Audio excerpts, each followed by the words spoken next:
Hey there, internet friends. Welcome to another episode of That D Plus Show. Class is in session for the only show from that nerdy site that lets you know what kind of quality to expect right from the name. I'm your host, Trevor Starkey, and each week we dive into a different Disney Plus offering to discuss its history, how it holds up today, and our general impressions. Joining me this week, we have Cameron Abbott. How you doing, Cam? Hey, what's going on, everybody? What's going on is we're going to be talking all about Season 3 of What If today to kick off the new year, 2025. That's going to be covering the episodes What If the Hulk fought the Mech Avengers? What If Agatha went to Hollywood? What If the Red Guardian stopped the Winter Soldier? What If Howard the Duck got hitched? What If the Emergence destroyed the Earth? What If 1872? What If the Watcher disappeared? And what if? So why do we pick it? Catching up on post-holiday stuff. It also basically ended up being the same slot that this was in last year when Season 2 dropped here at the end of the year. The runtime for Season 3 ran between 28 and 34 minutes per episode. In the Marvel TV timeline of things, we had What If Season 2 had aired December 22nd through December 30th, 2023. Echo ran January of 2024, January 10th. Agatha All Along, a long drought there in MCU land, with really only Deadpool and Wolverine even happening on the movie front. Mm-hmm. But Agatha All Along was September through October of 2024. Then we have What If Season 3 here, which aired December 22nd through the 29th, 2024. Up next on the slate, Your Friendly Neighborhood Spider-Man is coming out in January 29th, 2025. Although I think that isn't MCU anymore. I think they basically have pulled it from the MCU canon. But it was originally there. Then we have Daredevil Born Again, slated for March 4th, 2025. Ironheart. We'll see if it actually hits this date, because it's been in development for so long, but currently slated for June 24th, 2025, followed by Eyes of Wakanda, August 6th, 2025, and then October is going to give us Marvel Zombies, and currently slated for December of this year, the Wonder Man series. So we'll see how all of that shakes out. After a year off, seems like they didn't really learn the lessons of, like, hey, maybe less is more. And this is much more like, hey, well, all of those things that didn't come out last year because of the writer's strike and actor's strike from 2 years ago, now all of that can come out. So yep. That's what 2025 has in store for us. Because we're also going to have Captain America... Brave New World. New World, yeah, not New World Order. Brave New World. We're going to have Thunderbolts, and then... Fantastic Four is also going to come out this year too. That's crazy. Yeah, that one's crazy. Just because, like, oh no. Sorry, I was thinking. I was like, what is even that project? It's like, oh no, I'm familiar with that project. Pedro Pascal and everyone else. Yeah, no, that's okay. Yep. I mean, we haven't seen anything really from it yet, but should be an interesting one. Our roll call here, we have two directors kind of sharing duties here in this season. Stephen Frank, who directed the Mech Avengers, Howard the Duck, Emergence 1872, and Watcher Disappeared episodes. As a director, his only other credit is The Smurfs, Legend of Smurfy Hollow. But elsewhere in animation, he's worked on projects back to 1991's American Tail, Fievel Goes West. Other projects include Balto, Space Jam, The Iron Giant, Osmosis Jones, 8 Crazy Nights, and How to Train Your Dragon. So, running the gamut as a animator over the years. And then the other director this season, Brian Andrews, directed the episodes about Agatha going to Hollywood, The Red Guardian, 1872, and What If. As a director, Brian directed the Men in Black the series, Jackie Chan Adventures, and previous episodes of What If. And then he's also slated as a director of the upcoming Marvel Zombies show.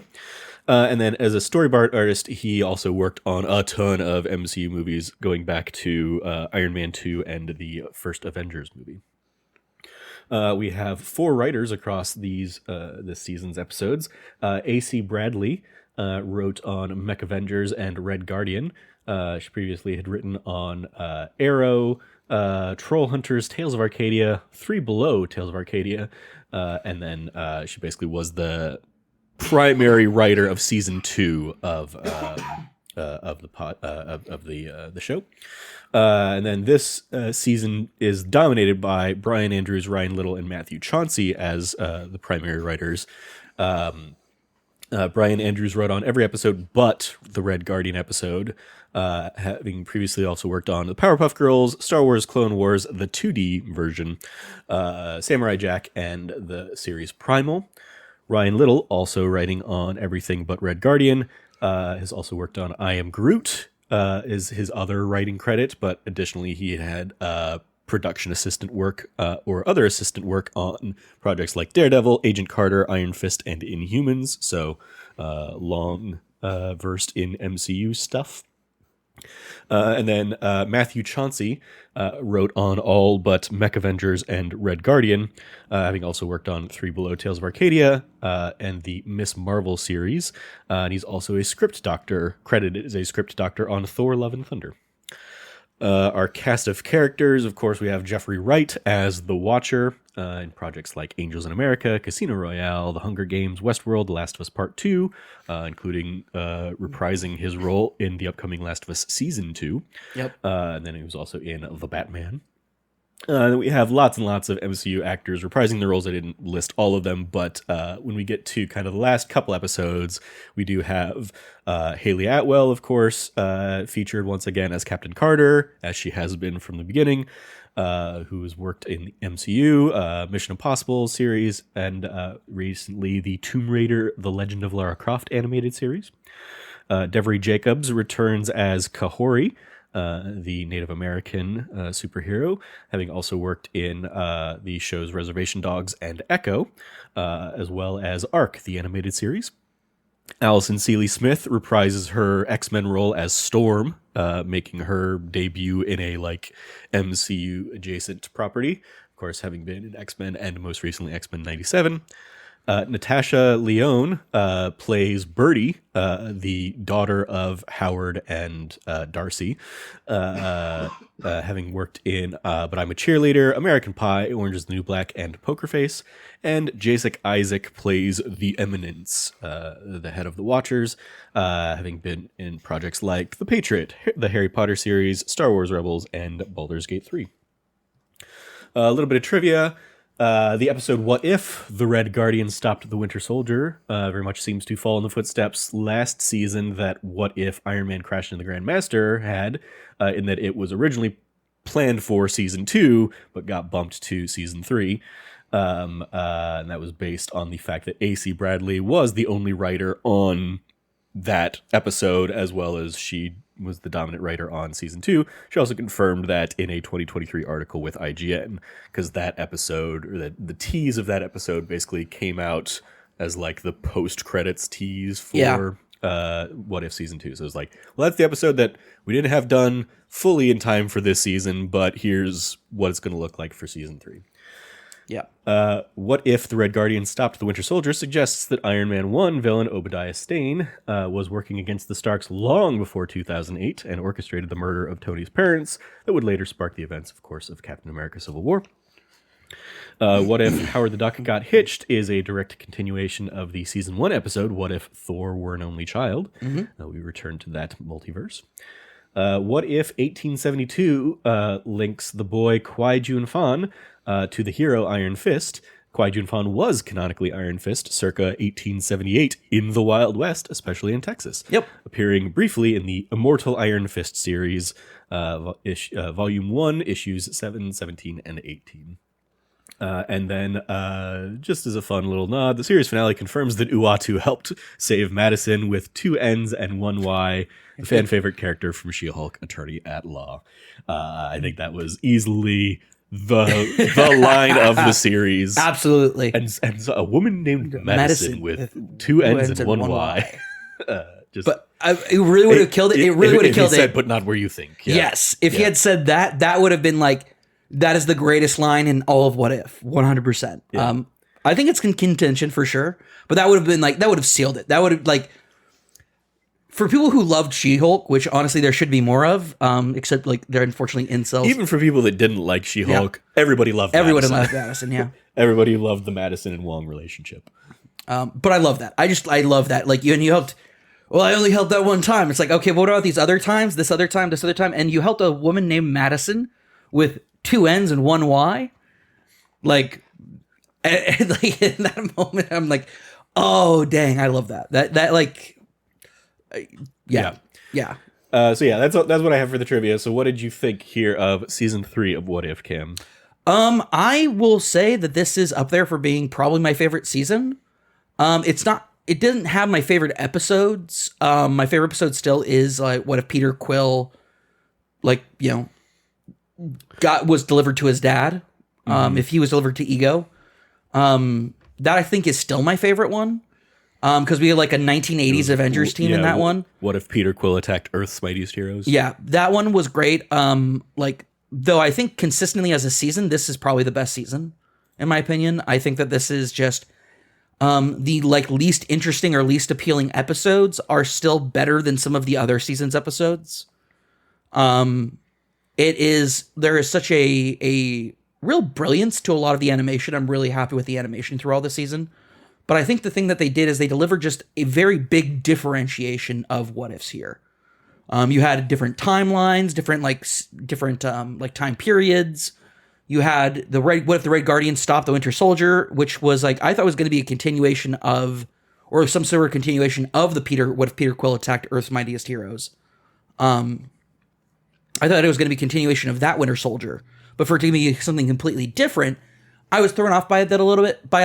But by the end of it, I really, really enjoyed it, especially with it being like the Red Guardian is just like a coach in Ohio. Mm-hmm. And I'm just like, I'm digging it. I'm really loving it. They're really delivering on pretty much every episode. I think like the weakest episode out of all of them was what if the Howard Duck got hitched? Mm-hmm. And even then that was like fun because there was a constant like, oh no. Yeah. That one knew it was like a dumb episode. And so they just played into it, in a fun way. And it was very interesting.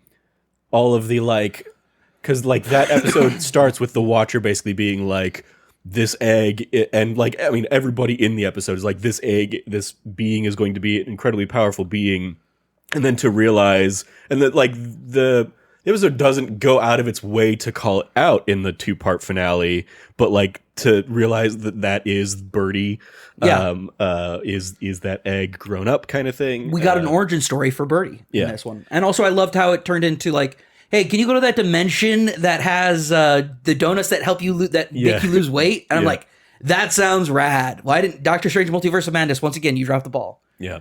I thought this season felt, I think they've all kind of felt the same for me in terms of like there's an interesting mix of like highs and lows for the episodes. Like looking back through the episodes this season, like I really like the all of like the history that gets crammed into the Hulk fought the Mech Avengers. That one was I'm going to be honest, that one might be my favorite episode of all time because you get the Mech Avengers, plus the Mech follow-up Avengers, and then you get like Kaiju. It was Kaiju versus Mechs, which is like, is there anything more cam-coded? No, there is not. Yeah. They made it work, and I loved it. Like the fact that they give you kind of like, okay, we're dropping in, and it is like the second generation of Mech Avengers. It is the phase 5 of Mech Avengers kind of thing. But all of the original Avengers had their mechs, and they died out. They lost ultimately in the war kind of thing. I like the history that was like thrown into that one. I liked the like over the top cheesiness of Agatha Harkness up against Kumail in the Agatha Hollywood. It was one. So good. Oh, it was so good. Red Guardian had like had a silly buddy cop vibe, which is what I was expecting going into that of the Red Guardian and Winter Soldier kind of thing. Yeah, Howard the Duck got hitched was like funny in that it was like all of like the C tier villains kind of like coming back and like wanting this, powerful artifact of the egg. What if the emergence destroyed the Earth was like That's fascinating. That was a fascinating one. It was an interesting enough one, but it was also like the premise for me was far more interesting than the events of the episode. yeah, I think that's like the emergence one, and like somehow this alternate universe Quentin Beck like took over everything, and like it's, if anything, that was more like a interesting Mysterio story, I guess, than anything else. 1872 is probably my favorite of the season. I mean, it's so good. Just because I love. Did you love the 10 rings? The play on 10 rings? It's so good. 10 rings. I love and Kate Bishop, Hawkeye as like a gunslinger sharpshooter was a lot of fun. The Hood being like the demonic Hood possessing her and everything. Yeah. Awesome. Yep. Loved it. Like just every aspect of that episode was great too. Like I said, this season had like some of the best episodes, I feel. Yeah. And then the two-parter kind of finale of like, okay, who watches the Watchers? They've had enough of our Watcher, intervening.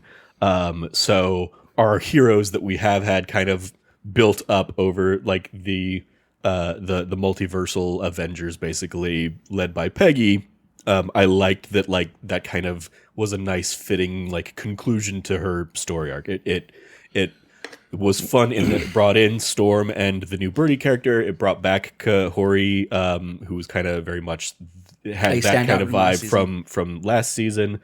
And it was okay. So they've been going on these kind of adventures. I love that her series, those two episodes start with Peggy getting to get her vengeance on the Cthulhu kind of being that ripped her out of time in the first place, way back when. Loved that. Her going like Super Saiyan through its eyes was just a cool fantastic beat. So yeah, and then even like the callbacks to like, okay, we need to get these guys to a universe where Stephen Strange basically like sacrificed himself, kind of paying off again the finale of season two. Yep. Like it was a nice culmination of the series. And I think that's always like been a hit or miss element of this show, is when they do try and link, when they don't just let these be like standalone things that are like one-offs we never need to come back to. When they do try and like build them into a bigger story, it's always like, okay, that's going to have mixed results depending on it's going to be your mileage may vary. I've always liked those elements because I thought they've been very cleverly kind of handled. And so it's like, okay, are there going to be pieces of each of these other episodes that really feed into this? And not particularly. A lot of these episodes were just kind of like silly little one-offs. Like the closest things you get tying in, obviously the Howard the Duck one very much is setting up the Birdie character. But like Red Guardian, Stop the Winter Soldier has nothing to do with that, greater arc. Agatha going to Hollywood, nothing to do with that. Hulk fought the Mech Avengers. Like the Emergence destroyed the Earth. We get the Watcher basically saying, I will not watch. I'm going to help in this moment. Like, like becoming an active participant in helping save that universe. And then he does the same. He basically like drunk on that power does it again to save the kid in 1872. So like those last two have great moments for the Watcher to set up the final two episodes, but the rest of it is like, okay, these were fun little silly one-offs. Like, hey, yeah, let's have our animators do a big Bollywood number, and big like glitzy glam, Agatha's dancers versus Kingo's dancers. And let's just go nuts. Let's have crazy mech fights, fighting, Godzilla Hulks. So yeah, I enjoyed those, and I enjoyed the, there's a screen, like, it's like a blink and you'll miss it, like picture, I think, that you see in like the final two parts, where it's like the crew that Peggy has with her is like who's left. But there was like a bigger squad of that again was like, there was a photo that they have. It was there. Like basically a lot of the ladies of the MCU kind of all together, and I like that. I like it when the series is kind of doing that without trying to like pat itself on the back like it did maybe a little bit in like an Endgame sequence. Sure. But yeah, like I like that it's just more subtle of like, yeah, all of our heroes that are saving the multiverse are, not your typical like male-led Avengers kind of thing. Or they do have like the one token male in this case being Infinity Ultron. Yep. Who comes in having learned the like error of his ways.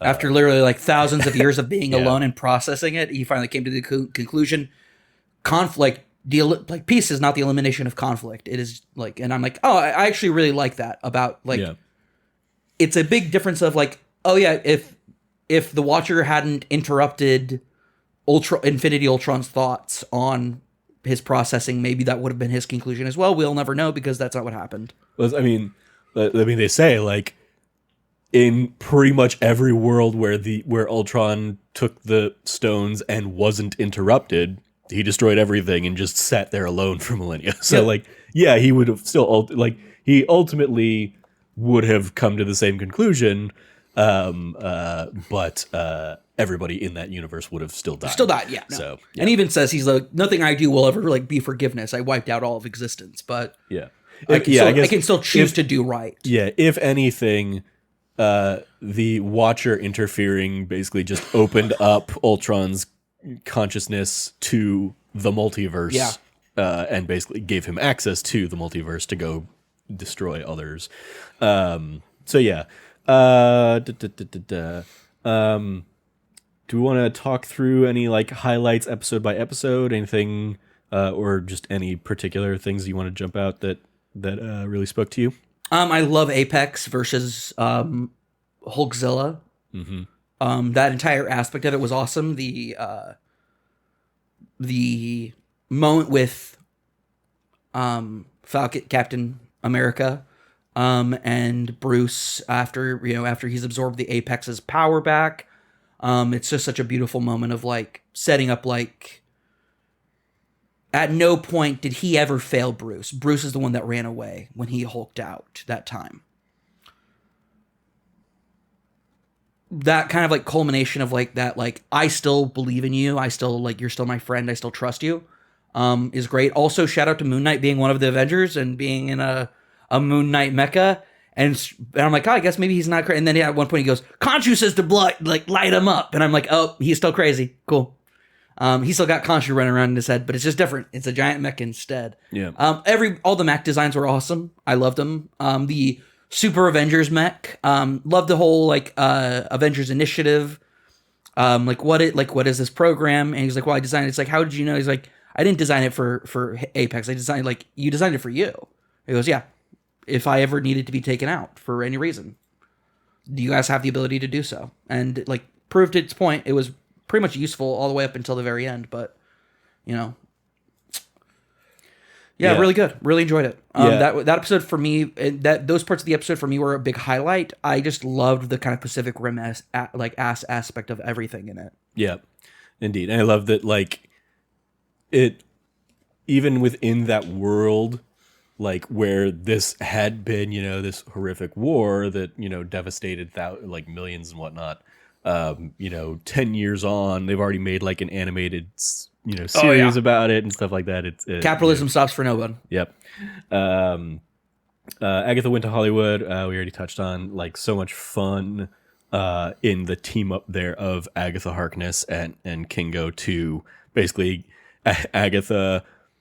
As we know from Agatha all along, she wants power and she will get power. So I loved her basically like tapping into the power of the Tiamat within the planet. And I love Kingo being like, no, like I won't. I can't betray Arishem.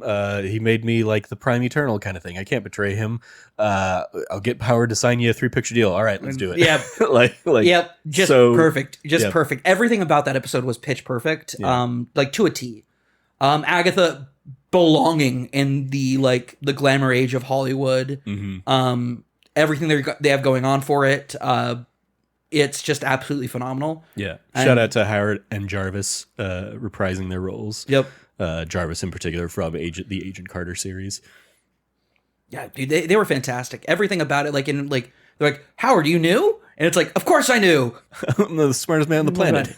Like, perfect. Pitch perfect. Awesome. Like, yeah, of course. Like, I know technology can't do what magic can do. I'm not an idiot. Yeah, but hey, it saves us on the budget. Yeah. Yeah, no, that episode's pitch perfect. I think those first two, being the first two, are absolutely like knocking it out of the park. Well, it's also interesting. We talked about this. I don't remember if we talked about it on the podcast, but you mentioned that you basically like stumbled into accidentally watching the Howard the Duck episode first. Yeah. So yeah, interesting then going back and watching them in the proper order of things. I was like, oh man, this is great. I don't think anything like really, detrimentally really impacted there across those episodes, but yeah. The Howard Duck episode is just not nearly as good as those first two. Sure. And then, yeah, we kind of dip into the Red Guardian, stop the Winter Soldier. And yeah, as I said, I always love just the, like, David Harbour does a very good job of playing the, like, overly confident oaf. Yes. In his portrayal of the Red Guardian. He's fantastic in it. He constantly thinks he's in the right while he's being the dumbest one around kind of thing. And I love that, like, that gets, he gets so flustered by the Rook being like big capitalist Obadiah. Yep. No, that whole aspect of it, he was like, because the entire time he's like just doing the basic like Red Guardian, like pre his imprisonment, sort of like, like rise, he's gonna be the revolutionary that rises the proletariat, like, and he goes like like Rook is capitalist pig. Like, and like he, like the whole breakdown of like the like 80s, like end of the Soviet era, like the disenfranchisement and disillusionment that he has in that moment is just so like very true to form and very true to the character. Because of course this is the character that decided to not go, like, one of the best parts of the Black Widow movie is kind of that flashback of like the responsibility of Black Widow's parents in quotes being like, they have those doubts, like, do we need to go back, like what should we do, and her being like, maybe we shouldn't go back, and him being like, being driven by the idea of pride and glory, being the driving force that like takes them back, getting to see that like unabashed, unfiltered through like the lens of time, but still coming to that same conclusion, and still ending up in Ohio, Yeah. Shout out to Bucky with the line of that episode. I think I murdered that guy. I'm sorry. Yep. After he's like just said he's going to turn over a new leaf, he shoots Stain out the window to his death. Yeah. Then we get the Howard the Duck got hitched episode, which also shout out to just back in the Red Guardian. Good use of the Lawrence Fishburne character from Ant-Man, Goliath, coming out, and like him like going into Supergiant mode and then doing it again later and like already Red Guardian being like, this guy again, oh no. Perfect. Yeah. But then Howard the Duck got hitched.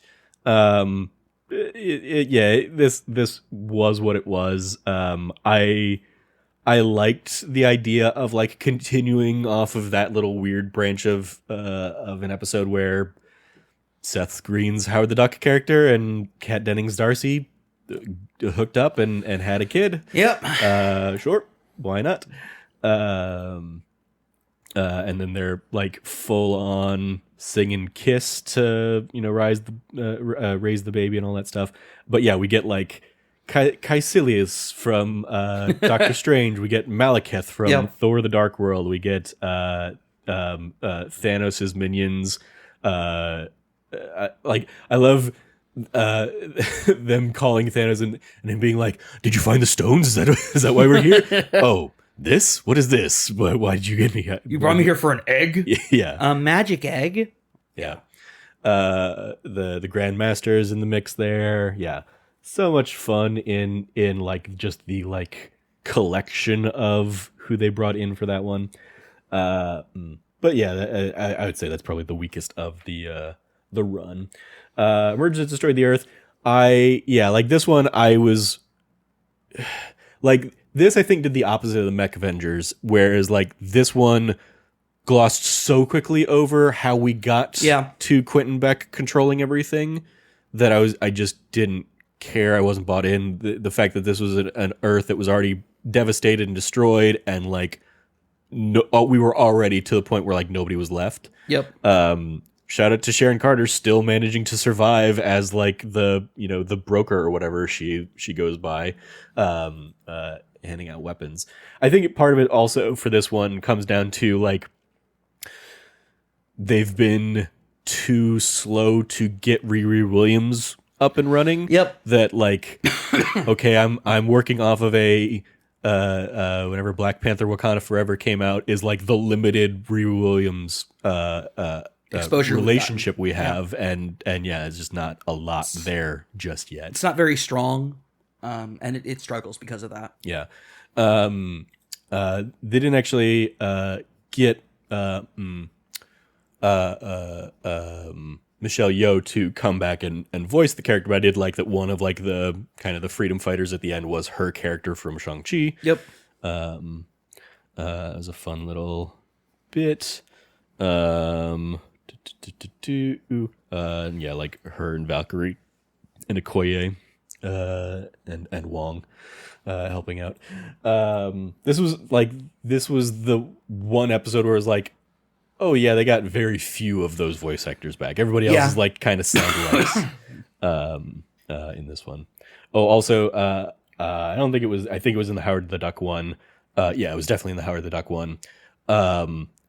As soon as he got going, the Grandmaster guy, I was like, oh, this is that guy I've seen do the Jeff Goldblum impression in like Instagram reel, TikTok videos and stuff like that, and I've seen him do it, and sure enough, like I looked up the performer, and yeah, it's that guy, and I was like, okay, the problem is that you've written this character to just be Jeff Goldblum now instead of the Grandmaster, and so you're just doing Jeff Goldblumisms. Yep. And it like I was like, okay, you got a better sound alike than you had previously, so you're really leaning in and giving him all the language you want to give him. But it didn't work as well because it was like the impression, not the character. But yeah, that was an amusing little like. I like his thing. He wanted to eat it. This feels like it's that guy. Yeah. I agree with you on that front. I just like that the Grandmaster wanted to eat the egg. Yeah, sure. That was the fun part of it. Is like, oh, this thing. It's like, let's bring you up on a cruise. It's free. Da da da. Yeah, it was the old Simpsons Treehouse of Horror, like how to cook 40 humans, how to cook for 40 humans, how to cook and serve 40 humans or whatever. Yeah. Like that whole bit as Howard is getting his like auto translator to recap the menu.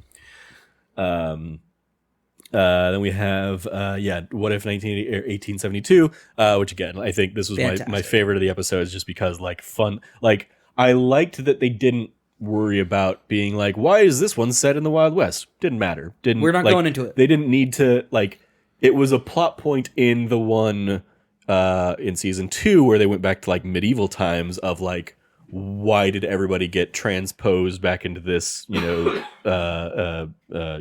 Hood style story? This one was just, hey, this is a, alternate universe where things happen differently, and these are the characters who appear here in 1872.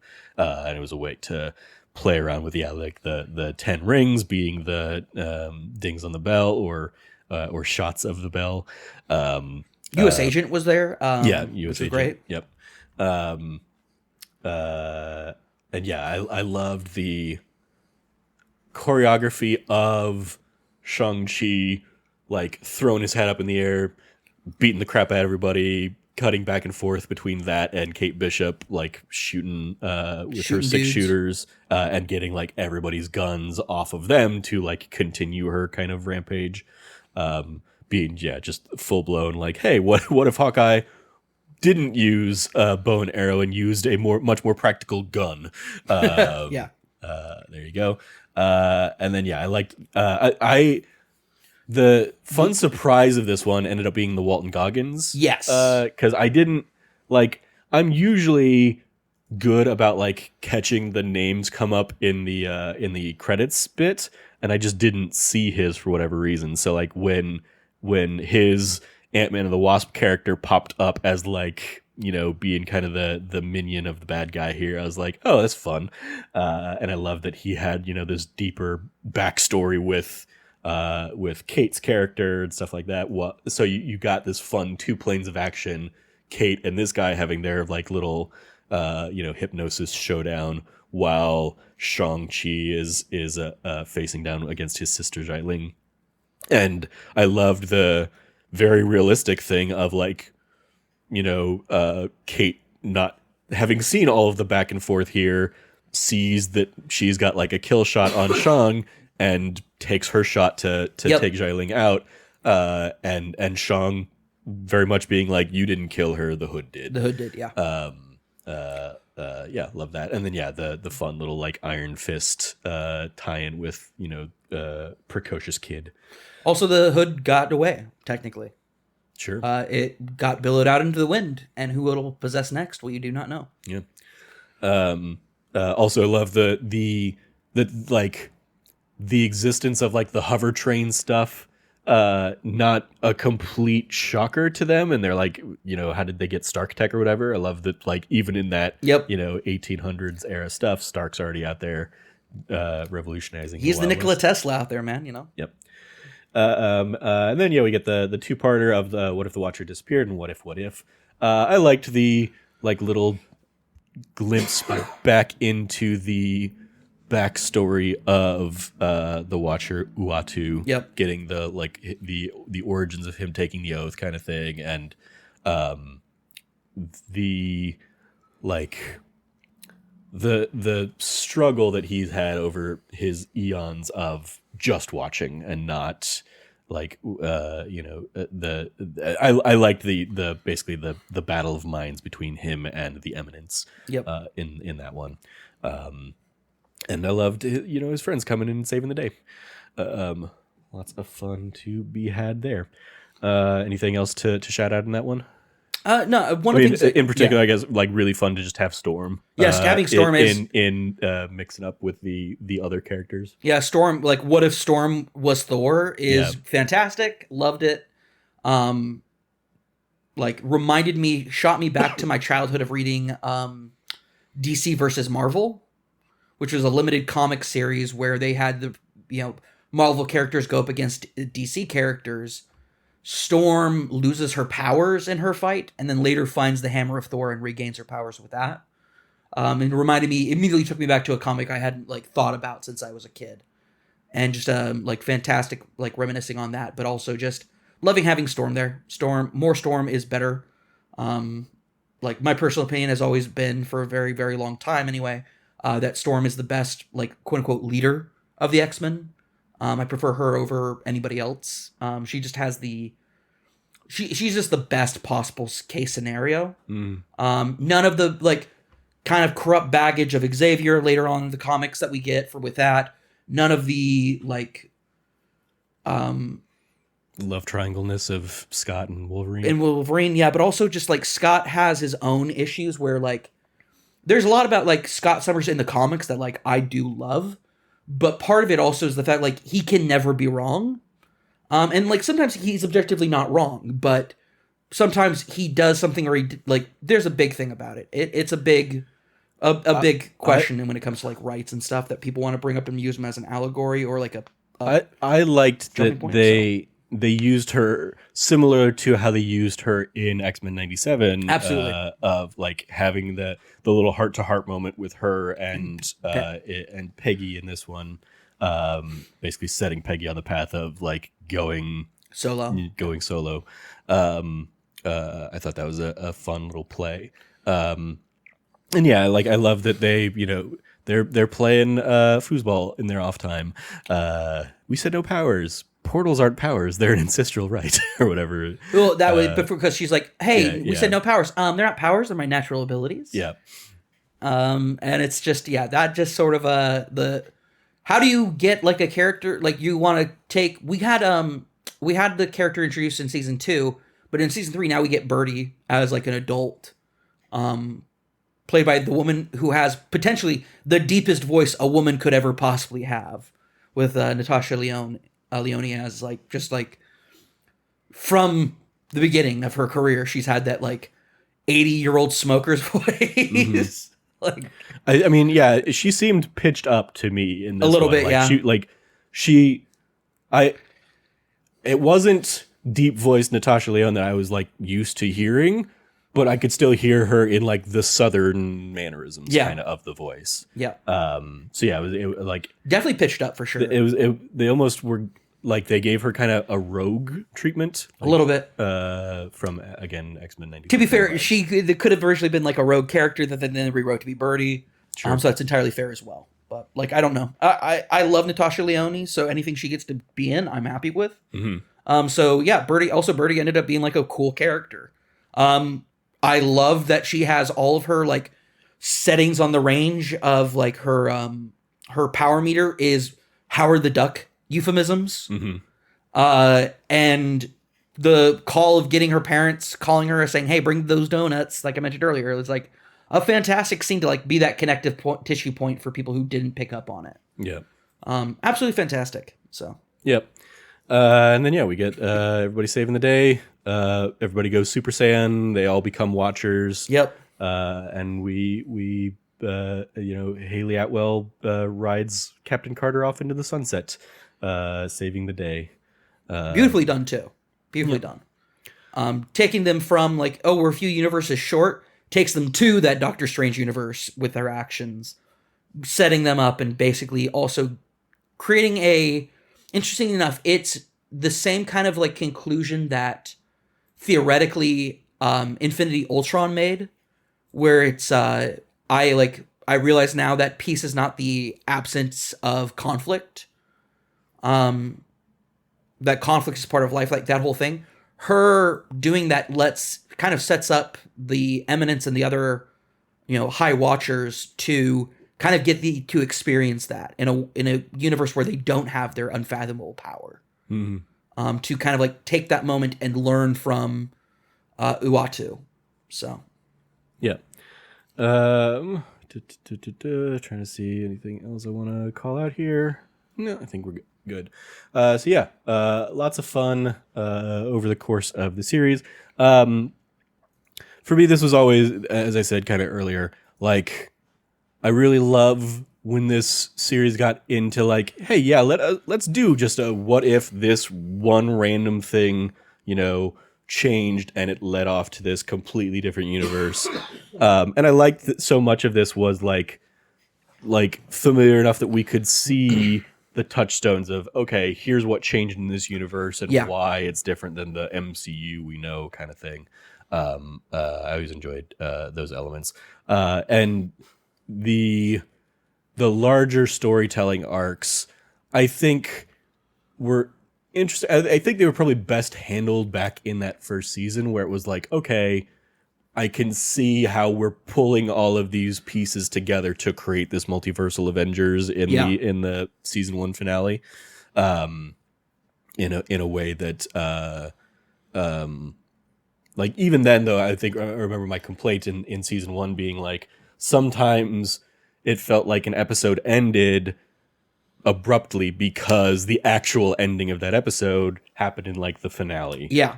When that character got plucked out and, pulled into the thing. So like, I don't think they ever really nailed the balance of that 100%, but still a fun little 3-season experiment. Watching this was like, oh, I should go back and revisit a couple of those, episodes that I really enjoyed of the first couple seasons. So I'll have to do that. So let's dive into the report card we grade from A+ to F. What do you want to give What If season 3, Cameron? This is the hard part. It's like, okay, pieces of this I think are like A quality tier stuff. I think I'm just gonna have to go for like a B- though overall.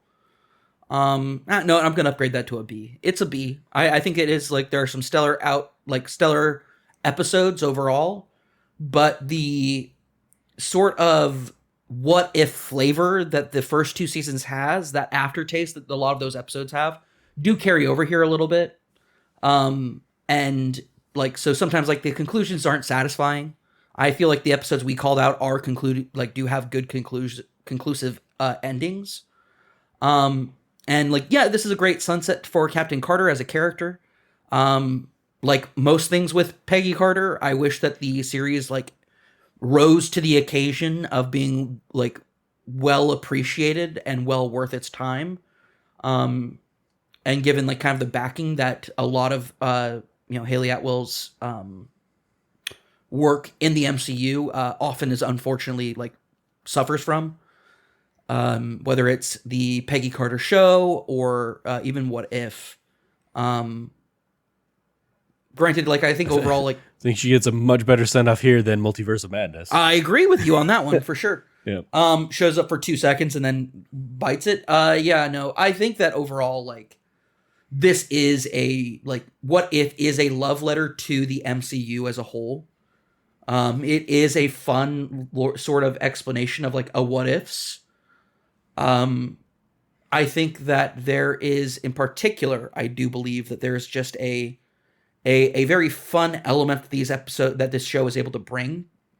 But overall, I don't think it ever reached like the peaks of quality that I was initially hoping when the project was announced. Mm-hmm. So yeah, I was right there with you. It's a B for me. Definitely a lot of good here, and then elements that like not bad by any means, but just like doesn't reach the potential of the premise. I think it suffers from that a bit. Like when the show got its most weird, I think like you get, an 1872 or you get a Howard the Duck, and it's like, okay, that's a very wide, like chasm of like quality, I think, in what you're looking for. And or maybe it's a little something for everybody. Maybe this is one like, hey, yeah, you're not going to vibe with every episode we've done of What If, but, some of them are going to really hit for you if they touched on some of the characters that you really liked or something like that. If it wasn't for the connective tissue, I would say treat this like I used to tell people to watch Black Mirror. If you're watching an episode of Black Mirror, you're not vibing with it like 10, 15 minutes into it, skip it. Go to the next one. Yeah. If it wasn't for the connective tissue for some of the characters, I would have that advice for What If. Yeah. And I think you could probably still do that for the most part. Like, there'd really only be a couple episodes where it's like, okay, yeah, there's something deeper happening there, but even within the episode itself, it's probably fine. You'll probably be... I think the first season suffers from that the most. Just because of the nature of like the Multiverse Avengers finale. I think honestly you probably could. Yeah. Do you not know how that character ended up in the Multiverse Avengers? Doesn't matter. You didn't care for the episode, so don't worry about it. Yeah. One of the examples was the Gamora that we get in the Multiverse Avengers.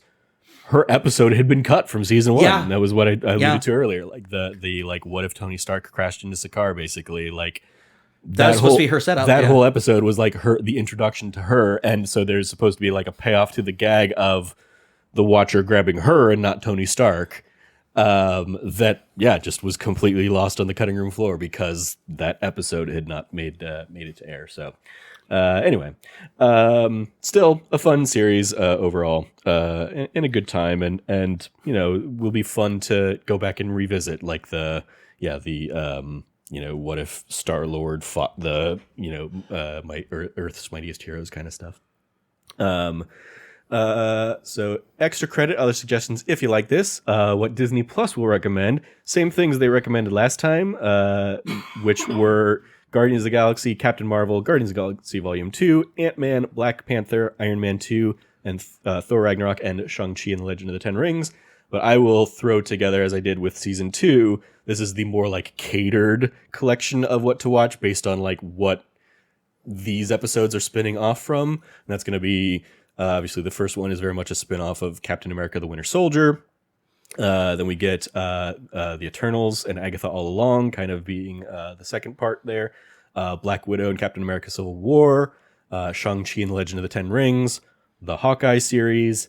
X-Men 97. And let's say Avengers. So yeah, go check out any of those things. Extracurriculars, you watching anything else on Disney Plus this week, Cam? Skeleton Crew. It's heating up. So Are you fully caught up with Skeleton not yet. Crew? No. Yep. I haven't watched this week's episode. So So yeah, I've kept up with Skeleton Crew, and then I was doing some cleaning the other day, and so I threw on because I saw it was on Disney Plus, so I threw it on, just kind of had it playing in the background. John Williams in Tokyo, as a like kind of companion piece to the John Williams documentary we did. It's basically just a concert in Tokyo of John Williams music. that's fantastic. That sounds incredible. Yep. Filmed, I believe, probably 2023 at this point.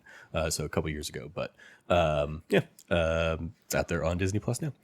And it like the first handful of numbers were not like movie music that I was familiar with or anything like that. It was like his original stuff, his other compositions and stuff like that. And then you get into like E.T. and Harry. Sure. Like he comes out and he starts like, because it's also like the first few sequences are conducted by somebody else, and then John Williams comes out later and kind of does like takes over.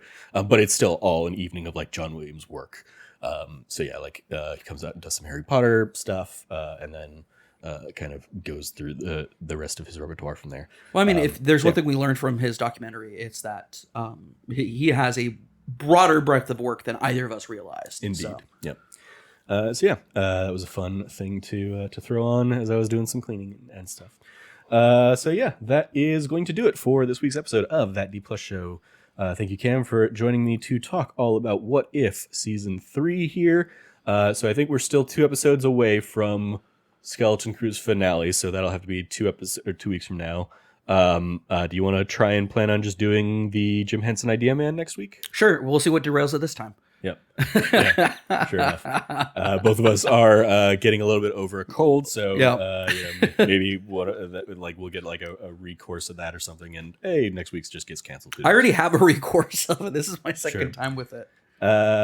You follow Cameron at revcabot.bsky.social. Anything you give a shout out to there, Cam? Yeah, Happy New Year, everybody. Welcome to the year of 2025. We are in for a doozy in both great and awful ways. So, as always, remember, stick together. Know who your community is. Trust your community. Lean on them when you need to. And know that we'll be here. You can follow me at trevorjstarkey.bsky.social.